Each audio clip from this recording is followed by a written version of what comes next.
I'm Vanessa Kamazzi with Metro Events TV. Today we are here at Challenge Sweden, right here in Washington, D.C., where chefs from all over the world are battling it out Top Chef style. The cook-off takes place at Occasions Caters and pitches chefs from DC-based embassies in a timed match of creativity, craftsmanship, and culinary skill.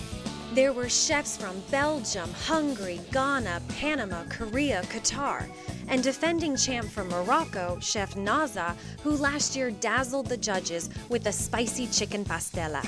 We are with the reigning champion of last year. Chef, do you feel more pressure this year? Yes, today I feel more pressure. You had to defend your title. I hope so. Here are the rules.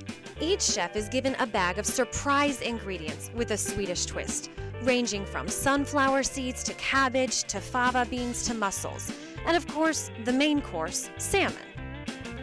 Hungry, go! And so began this year's cutting, chopping, frying, basting, and boiling.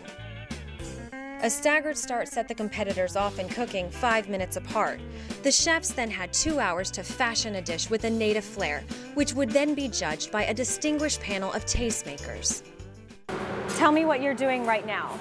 Yeah, I cut the salmon and the fillet out. Then I clean it out and wash and dry up. Then I cut it as a cubes.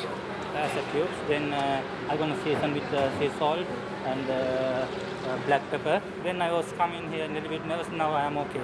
Were you nervous about 2 hours? It seems like a lot of time. It seems like a long time. When I was telling my friends, when it was 24 minutes, I thought everything is set, I'm good to go. And then when the 5 minutes came, I was like, oh my goodness. Are you eyeballing your competition? I am. What would you say was harder, the time limit, the 2 hour time limit, or the surprise ingredients? I think the time limit was the hardest because 2 hours with planning the menu, and the kitchen is new for everybody, so we need to search a lot of things. But it's good. This is the big challenge.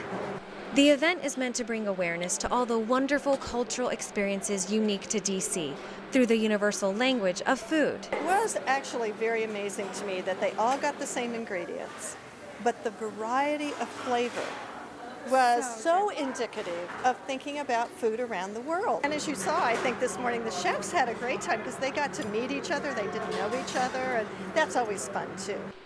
With time running out, the chefs put the finishing touches on their dishes. I wasn't so nervous about it because 2 hours seemed to be a pretty good time. I even finished 15 minutes before the time. Who would you say is your toughest competition? You eyeballing any of the other chefs here? Actually, all the chefs did very great. Everybody is a winner. Then it was on to the moment of truth, the presentation to the judges. First, we made a pan-fried salmon, and we didn't use much oil, or we tried to make it very nutritious and healthy. It's fascinating to see how the different chefs from the different countries use the same ingredients and show kind of pieces of their own culture while they're doing it. And as a judge, are you a tough judge? We were back there, we were ripping people apart. No, we're taking into account how difficult it was and the time limitations, but we have pretty strong opinions. I know you can't give it away, but was there just a little hint of which country, which embassy maybe really wowed you? I will tell you that the one that won, and this is a secret that you cannot divulge, the one that won was one of the ones that was competing tonight. It's a competition, it's fun to compete, but I'm not gonna cry if I'm not win. Everything is done and it's now in the hands of the judges. The competition was fierce and the food looks amazing, but only one chef will take home the title of Embassy Chef 2010.